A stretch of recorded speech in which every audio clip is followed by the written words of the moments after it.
right, full day in my house today. So we are going to do a diagnosis on this what is it here? A 2002 5.4 liter Expedition XLT, where we've got a rough idle complaint from the owner.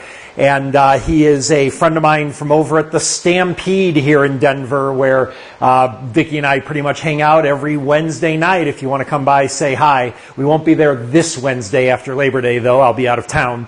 But also for you guys that are following along on the Trans Am series on www.schrodingersboxqm.com, I'll have a video Tuesday updating the situation going on there.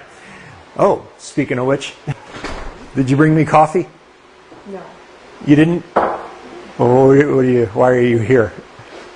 I'm here. What are you doing? Nothing. I'm not doing anything. I don't want to be in there. You don't want to be filmed?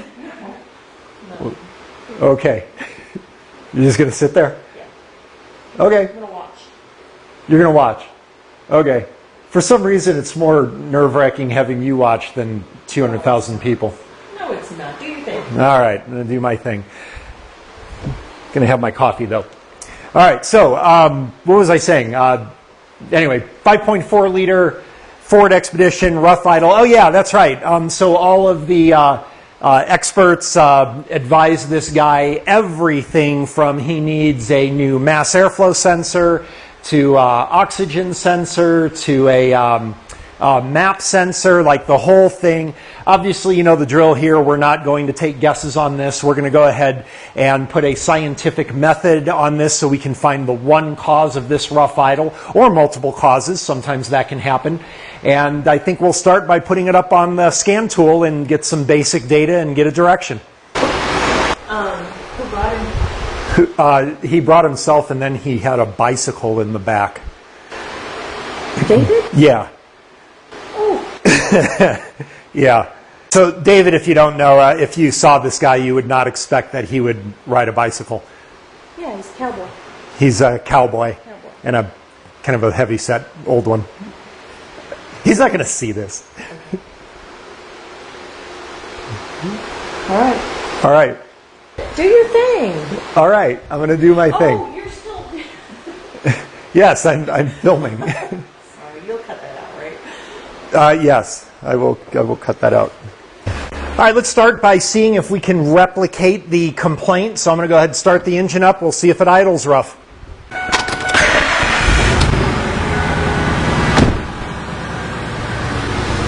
All right. Well, I hear a little bit of an exhaust leak, and it is idling rough. Yeah, it is definitely idling rough.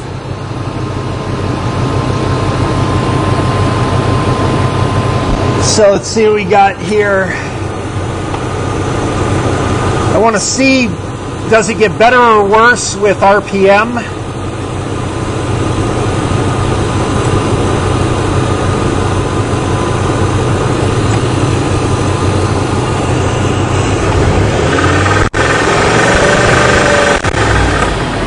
So I don't know if you can notice that, but there is a hesitation when I add throttle. Let me zoom in a little bit on something that vibrates here. So if you watch here a little bit, when I give it some throttle, get my arm out of the way, see how it stumbles and hesitates when I give throttle. So this looks like a vacuum leak based on those symptoms. Obviously, I'm not going to say it's a vacuum leak. That's just the direction that I'm going to go based on the symptoms. As I mentioned before, you do not diagnose on symptoms, you diagnose on evidence. And right now, we have a symptom that seems to indicate a vacuum leak, but we need evidence of a vacuum leak before we can make that call. So I think I'm going to go in that direction. That tells me what I want to look at on my scan tool. I forgot to mention there is no check engine light, but we still may have some pending codes that could help give us the direction as well. But yeah, there is no check engine light on.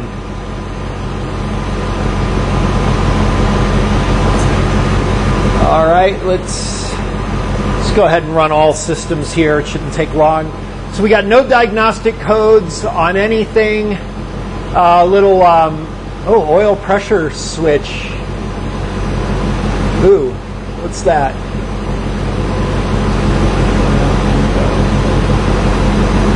Well, he's had this problem. He's been waiting to see me literally months.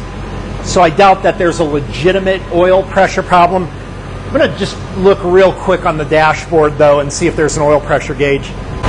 Okay, it does have a oil pressure gauge on it, and it is reading normal. So I'm not quite sure what the deal is with that, but I'm not worried about it. That's not going to be our issue.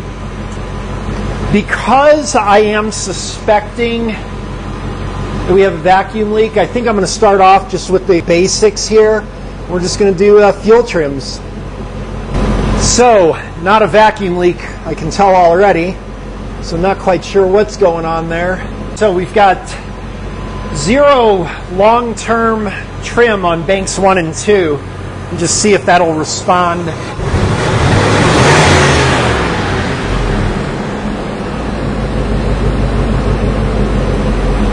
All right, well, you can pretty clearly see it's not a vacuum leak.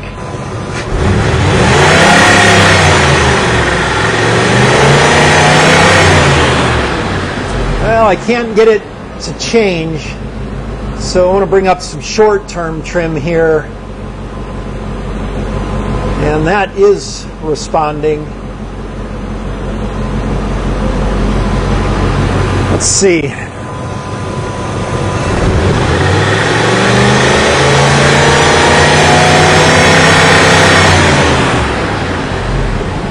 Well, not quite sure what to say about the fact that my long term doesn't seem to respond. Make sure I got the right parameter on there. It's got long term, these should be the same.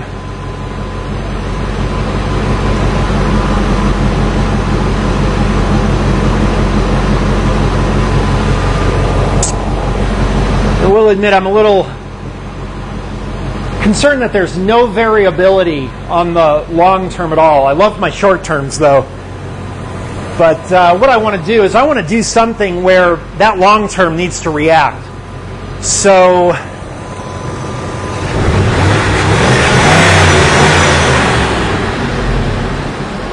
yeah, I'm not quite sure what the deal is with that. We must have oxygen sensor activity based on the short term. Let's just take a look at those real quick.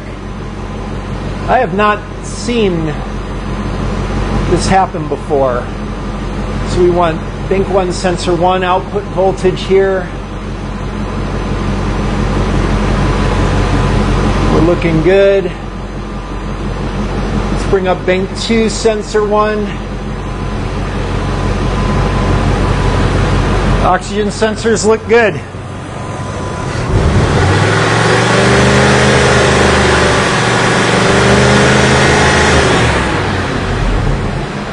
Yeah, how strange.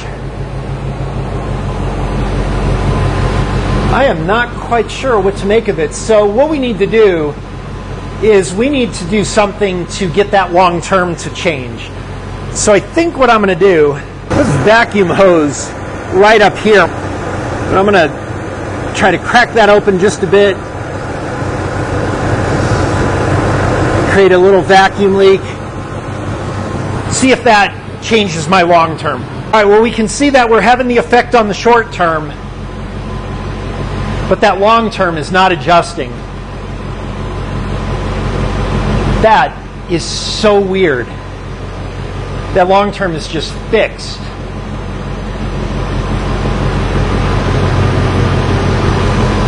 So what in the hell?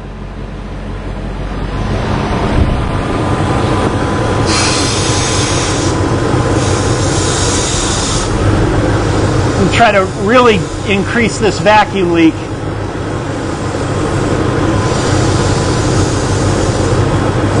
You can see there's no adjustment on that long term.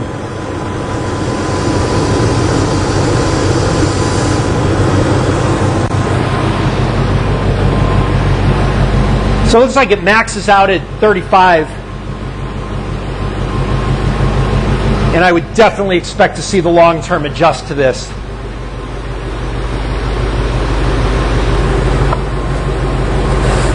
All right, well, I will admit, I am not sure what the variables would be for a lack of long term. One possibility that I'm thinking, I'm wondering if maybe it just can't read it in enhanced mode. Just want to rule out if this is a scan tool communication or a legitimate actual reported issue. So I'm going to go over to generic here just to help eliminate that variable. May pull up a pending code now. No, I don't. All right, let's see if it reads in generic. Oh, interesting. See, generic can be very helpful. You've seen a number of times where reading in generic mode changes things significantly. Oh, there is definitely some kind of communication thing here. Wow, well, it looks legitimate. That long term does not seem to be reporting. And I really don't know why. Let's see, make sure I'm reading other things. Yep. Let's take one more look at those oxygen sensors again.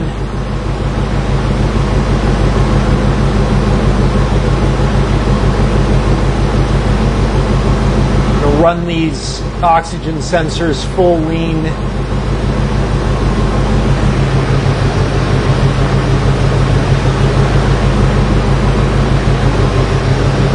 Make sure they respond properly. Obviously they are because of the short term, but just want to be sure.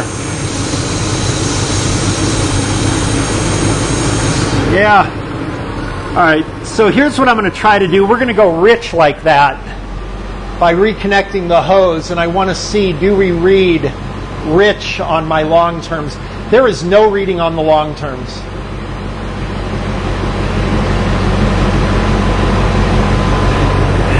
I have never seen that before.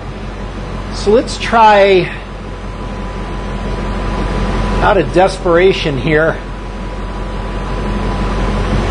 let's try resetting the PCM or clearing the codes.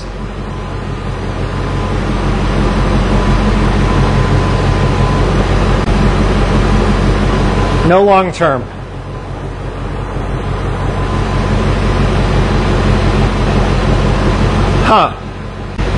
So one of the things that kind of bugs me a little bit is we do get little blips of data showing up on the long term just for a fraction of a second. So I'm still not sure whether this is a communication issue or what. But I need to see what the long terms are set at if it's not 0 in order to really validate if this is vacuum leak or not. See if we can catch one of these blips of data coming up.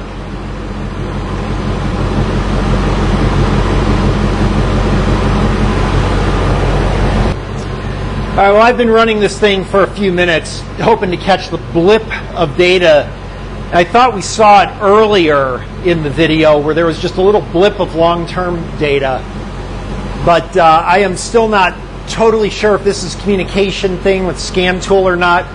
I need to rule that out 100% before we go any further. So let me do this. I'm just going to double check the year of this car. Okay, so I'm going to show you guys a little trick. Decodethis.com. And if we enter the VIN number, this website, I use this all the time. It's one of my little secrets. It's going to give us basic information on the car, the model, the year, the engine type, all that. So let me go ahead and enter in VIN number. And we can see 2002 Expedition. Did I do 2004? Even though I know it's a 2002, I believe I entered 2004. We can see the VIN type and everything. Just to show you a little more on this website, it shows you body type, different dimensions. Really, really useful resource. I use this all the time. Let me go back and make sure that we did 2002 on my scan tool. All right, let's go forward. 2002. is Expedition. Next, we'll stick with the enhanced. And the only reason I knew to check the year is because I have had it where people have given me the wrong model year. I think this time it was my mistake, but they gave me the wrong model year, and you have weird connection with the scan tool. Usually it won't connect at all, even if you're off by 1 year, but I have seen it where I was only able to get generic parameters, for example, but no enhanced and the like. So let's see if this was our issue. I'll bet this does it. You know, it would be so easy for me to edit this out, but I do want to show you that I do this stuff live in front of you, mistakes and all. And the other thing too is there's an educational value in my mistake here, that if you have the same thing happen and you can't get data, that the model year may be the issue, that you entered it wrong in your scan tool. But yeah, this will be really embarrassing. No, it still doesn't work. Well, I thought for sure that was it. Maybe I did do 2002 earlier. I didn't really pay attention. But yeah, we still have no long-term reported here. And I will admit, I do not know what would cause that. Just to be 100% sure, we're going to go back to our current.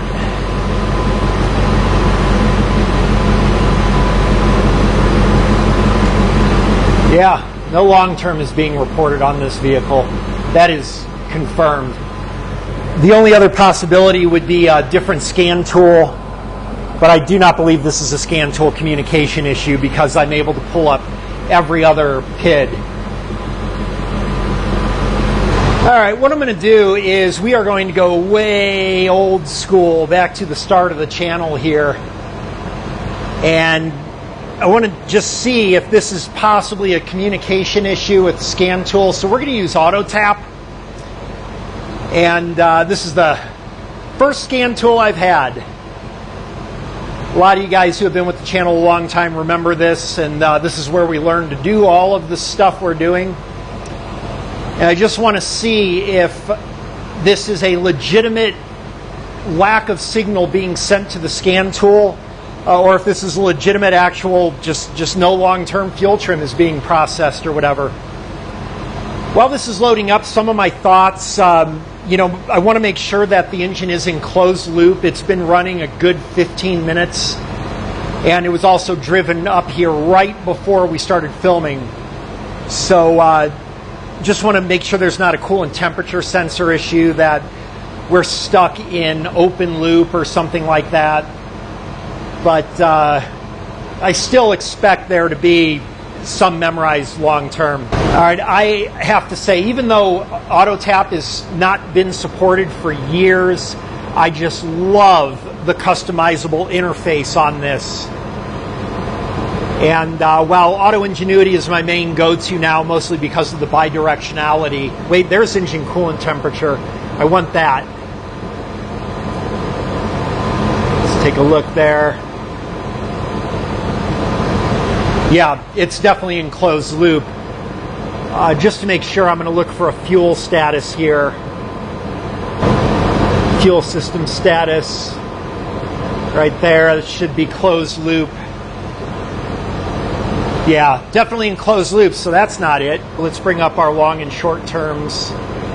There's long term 1 and 2.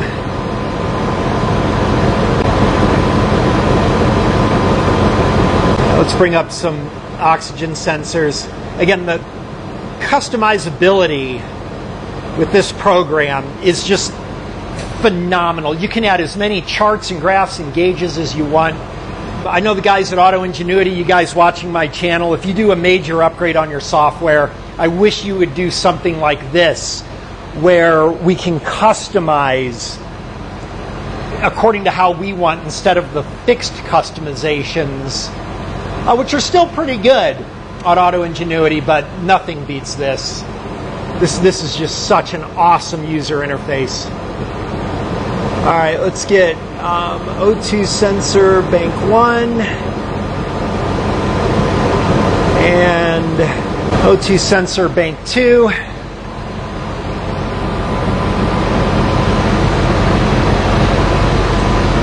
O2's definitely working. No change in our fuel trim. Gonna again try to lean this out.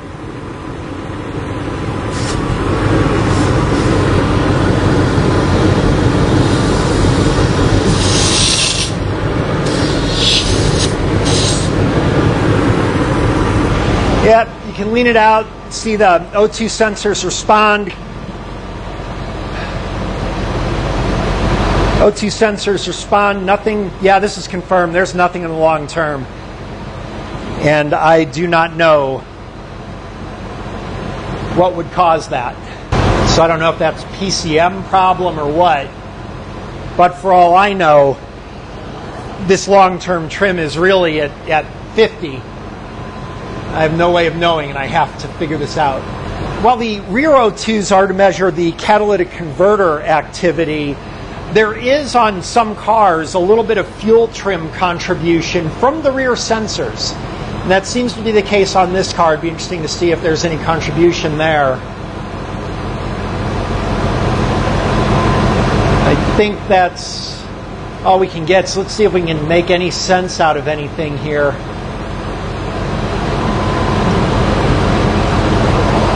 So little percentage of fuel trim adjustment from the rear sensors. Just want to see if that also responds.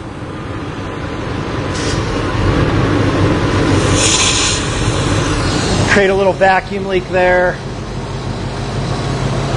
We should go way lean on our O2s. We should reflect that in the fuel trims. We see it here, we don't see it on the rear ones. Again, no change on the long term. Let's make it go rich. It's going to go rich because when I reconnect the hose, of course we've been adding a bunch of fuel with the fuel trim. Reconnect the hose, then of course that added fuel makes you go rich. So we should see the subtraction of fuel coming up here pretty soon. And we don't really see a lot of contribution from these rears. There's our negative fuel trims. Yeah, everything seems to be reporting. One of the other things I'm looking at is we've got consistent fuel injector pulse width on both banks. So I don't believe we've got like a single bank vacuum leak or something like that. Let's see if we can get those numbers to change, and we do. EGR is off, that's good. Yeah, there is no question in my mind that there is not a long-term fuel trim calculation on this car. I don't think it's a reporting issue. And I have never seen this before. So I think I know what to do in this situation. We are going to phone a friend. And if this guy doesn't know what's going on, then we are in trouble. Let's see what he says. Your call has been forwarded to an automatic voice message system. Paul Danner. Is not available. At the tone, please record your message. When you have finished recording, you may hang up or press 1 for more options. Hey, Paul, it's your buddy Matt from YouTube. Hey, I'm in the middle of filming what I thought was going to be a pretty easy rough idle diagnosis, and I am running into a situation here that is up your alley. There is no long-term fuel trims being reported from this truck. I have used 2 different scan tools. Every PID works. It has short-term trim. It responds on short-term trim to variables. O2 sensors work. It is in closed loop. And the long-term trims just read 0, no matter what. And I wanted to see if you ever had this problem before, but if you give me a call soon enough, maybe we can have you on the video. That would be awesome. Thanks a lot. Hope to hear from you soon. Bye. All right. Well, hopefully he'll call back.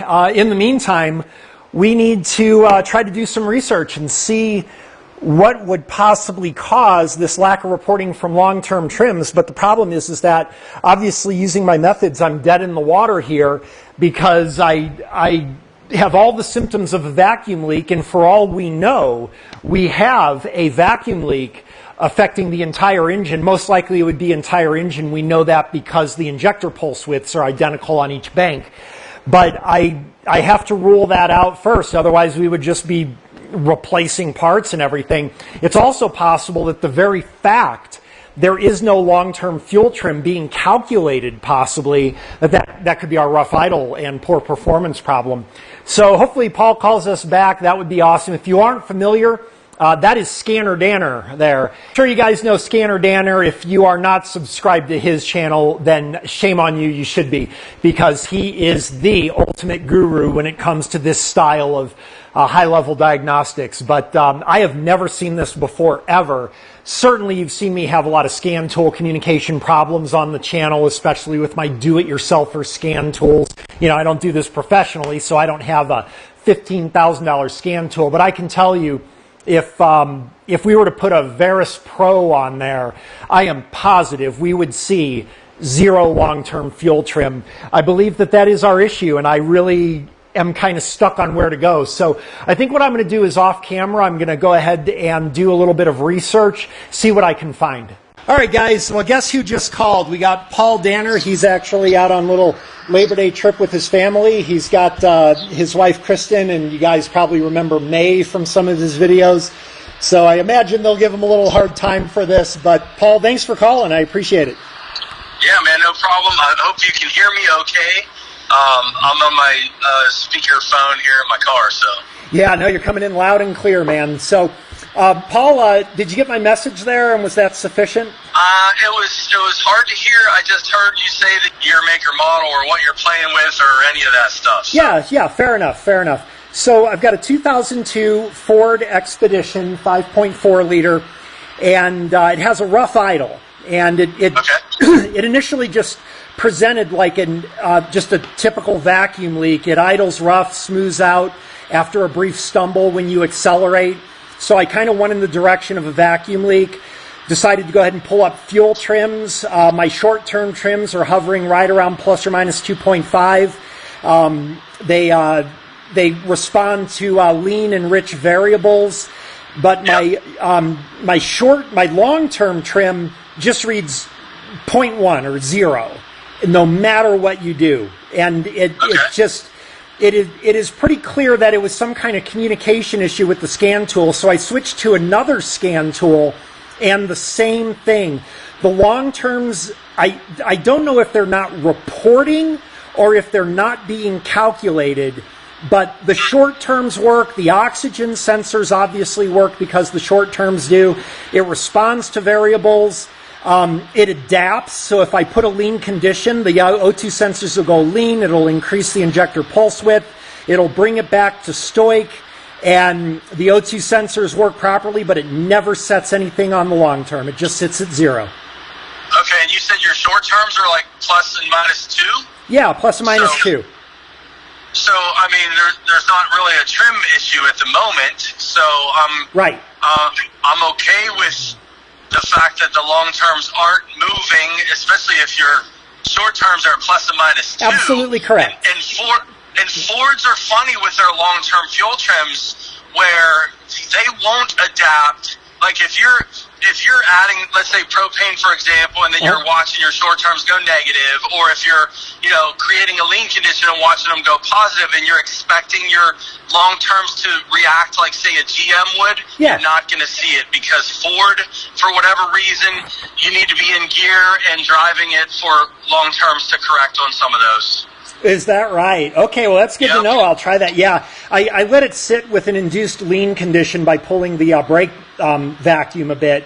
And, of course, it went way lean. It maxed out lean on the short terms, never budged the long term. No, never moved even after minutes. Yeah, not uncommon on a Ford, Matt. If you put it in gear, or if you go drive it, and your first stop sign you come to, or second, stop sign or whatever, I bet you'd see the long terms correct. Okay, all right. Well, I'm going to definitely try that, and I appreciate it. If that doesn't, I mean, it's so unlikely that the long terms aren't being calculated or not reported, because every other PID works, right? So it's not going to be some PCM issue or anything like that. I don't think so. No, I don't think so. It's just a goofy strategy that Ford uses, and I've had issues with Fords for after fix type stuff too, where I was forced to reset the keep alive memory to wipe that, and because I like to see the counter fuel trims for when you're done. Yeah, absolutely. Sure you fixed it, but Fords have been goofy that way. So I've seen that, and then I've also seen maybe on other models where the long term and short term are not weighted the same either, where a long term number holds more weight than the short term does, and so I've also seen that too. So I've definitely seen different strategies that can throw you off model to model. All right. Well, I'll tell you what, I appreciate your advice. I'm going to go ahead and drive the car for a little bit and see if I can get those trims to react. And hey, man, I really appreciate you calling back. Oh yeah, no problem, Matt. Good to hear from you. You too. You too. And it's too bad my wife and daughter didn't get a chance to harass us live. Yeah. They're here waiting for their moment, and it never happened. So maybe next time. Well, Kristen's always pretty quiet on camera, but I'm very surprised at how docile May is being. She never wants to be on camera, but she certainly doesn't mind snide remarks while she's not being filmed. So she's sitting here laughing, but maybe next time, Matt. I hope so. All right. Well, thanks again, guys. I really appreciate you taking the time. Have a great trip. We'll talk to you later. All right, Matt. Thanks, buddy. Bye. All right, bye. All right, guys. Well, you heard it from the master right there. So what we're going to do is go on a little field trip, take this car out, see if we can get some accurate readings on the long terms.